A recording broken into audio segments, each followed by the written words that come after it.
धन्यवाद. एक आई असते आपली घरची जी क्राईम पेट्रोल आणि सावधान इंडिया बघून स्वतःही घाबरते आणि आपल्यालाही घाबरवते. आणि दुसरी आई म्हणजे ही आपली जन्मभूमी भारत माता. संपूर्ण जगात माणसाला 3 कॅटेगरीमध्ये निवडलं जातं.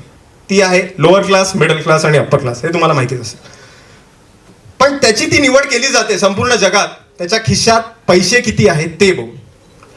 पण भारत मात्र असा एक देश आहे त्यात या 3 कॅटेगरी आहेत, पण त्याची निवड केली जाते या कॅटेगरीमध्ये त्याच्या खिशात मोबाईल कसला आहे ते बघून. पहिली कॅटेगरी आहे लोअर क्लास कॅटेगरी. मला माहिती आहे आता सगळेजण आपला मोबाईल लपवायला चालू करणार आहेत, पण चालू करूया पहिली कॅटेगरी पासून. Lower class category Micromax, carbon, लावा, इंटेक्स, झोलो. कळलं? कोणालाच नाही कळलं. ठीक आहे. या मोबाईलची नावं तुम्ही ऐकली पण नसतील. या कॅटेगरी मधली मोबाईल सगळे सूरज पंचोली सारखे असतात. कोणाला माहित असेल चांगली गोष्ट.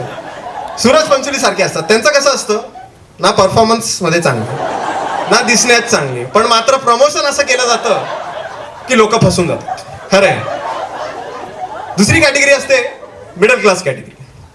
MI, LeEco, Gionee, Lenovo, Asus हे सगळे फोन्स या कॅटेगरीमध्ये येतात. या कॅटेगरी मधले फोन सगळे नागराज मंजुळे सारखे असतात. त्यांना जास्त सांगायची गरज नसते. त्यांच्या परफॉर्मन्सवरून ते लोकांपर्यंत पोहोचतात आणि त्यांचा परफॉर्मन्स मात्र पैसा वसूल असतो. दिसायला ठीकठाक असतात पण परफॉर्मन्स पैसा वसूल असतो. आणि सर्वात महत्वाची गोष्ट म्हणजे त्यांना प्रमोशनची गरज नसते. एवढं लक्षात ठेवा, त्यांना प्रमोशनची गरज नसते. या कॅटेगरीमध्ये लोक हुशार पण असतात. 2 कारण आहे त्याची. कसं आहे, एक कारण की ते मोबाईल घ्यायच्या आधी इंटरनेट कोळून पितात. तो मोबाईल 100 वेळा कम्पेअर करतात. त्या मोबाईलला रिव्ह्यू बघतात, लोकांना विचारतात, लोकांचा मोबाईल वापरून बघतात आणि मगच घेतात. दुसरं कारण असं आहे की काय कारण नाही, माझ्याकडे तो मोबाईल आहे म्हणून जरा ऍडव्हान्टेज घेता म्हणून. वळूया तिसऱ्या कॅटेगरीकडे. तिसरी कॅटेगरी आहे अप्पर क्लास कॅटेगरी, श्रीमंतांची कॅटेगरी. सॅमसंग वापरणारे, HTC वापरणारे लोक. काय बोलणार, आता सगळे सॅमसंग वाले खुश झाले असतील. कोण आहे का इथे सॅमसंग वाले? जरा आवाज करा. आहे का? अरे आहे, जबरदस्त. सॅमसंग वाल्यांची एक प्रोसेस असते, एक सायकल असते. त्याला मी साध्या भाषेत बोलणं म्हणजे वेडेपंथीची सायकल बोलतो. जेव्हा ते मोबाईल घेतात पहिल्यांदा त्यावेळी त्यांचा मोबाईल अप्पर क्लास कॅटेगरीमध्ये असतो.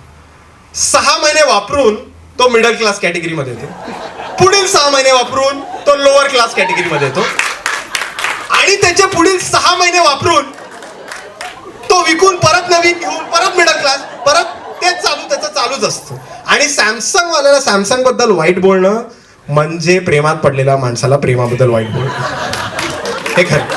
दोघांना किती समजवण्याचा प्रयत्न केला तुम्हाला काही कळणार नाही, त्यांनाही काही कळणार नाही, कारण त्यांनी त्यांचे मेंदू बंद केलेले असते. हे खरं. पण या कॅटेगरीमधल्या सर्वांचा बाप, श्रीमंतांचा लाडका आयफोन.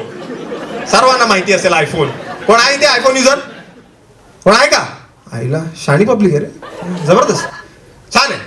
पण मी तुम्हाला सांगतो, जी सॅमसंग वाल्याची सायकल असते की जसा तो हळूहळू त्याची कॅटेगरी चेंज होत जाते कारण तो फोन स्लो होत जातो. सेम आयफोन वाल्याची पण असते. पण आयफोन वाल्याचा एक फरक असतो की जेव्हा नवीन आयफोन येतो तेव्हा तो सरळ लोअर क्लास कॅटेगरीमध्ये जातो आणि त्याला एवढी उत्सुकता होते की पैसे टाकून तो मोबाईल विकून नवीन आयफोन घ्यायचा, कारण स्टेटस मेंटेन करायचं. हे त्याचं उद्देश असतं मेन मध्ये. आणि मलाही कळत नाही, तुम्ही विचार करा, श्रीमंत माणूस ज्यावेळी दुकानात जात असेल मोबाईल घ्यायला, आयफोन घ्यायला जात असेल, दुकानदार बोलतो 85,000 रुपये. श्रीमंत माणूस सहजासहजी पैसे काढून देतो, सहजासहजी. म्हणजे त्याच्या मनात एकदाही असा विचार नाही येत की अरे या पैशांमध्ये 2 टाटा नॅनो होतील सेकंड हँड, माझ्या बायकोला दे, मी चालले. ठाण्यात एवढे रस्ते खोदून ठेवले, चक चक चक चक कुठून पण निघेल. आणि काशीनाथ घाणेकरला यायचं म्हटलं तरी येऊ शकतो, कारण ऍव्हरेज जबरदस्त आहे गाडीला, काय पाहिजे अजून. पण नाही, तो सहजासहजी असे पैसे देतो. म्हणजे माझ्यासारखा जर मिडल क्लास माणूस दुकानात जाऊन मोबाईल घेईल तर त्याला पैसे देऊन मोबाईल घ्यायचा, त्याला किडनी देऊन मोबाईल नाही घ्यायचा. हे खरं. मग खरं. पण तरी तो आयफोन घेतोच आणि घेतोच. आणि त्याचा मेन पर्पज काय असतं तुम्हाला मी ते सांगतो. आयफोन घेण्याचा, तो आयफोन घेतो, आरशासमोर उभा राहतो, फोटो काढतो ज्यात ऍपलचा लोगो आणि स्वतःचा चेहरा यावा, तो फेसबुकवर अपलोड करतो, 200 लाईक मिळवतो. जर तो पोरींनी टाकला तर 2000 ला येईल. बाकी काही फरक नसतो.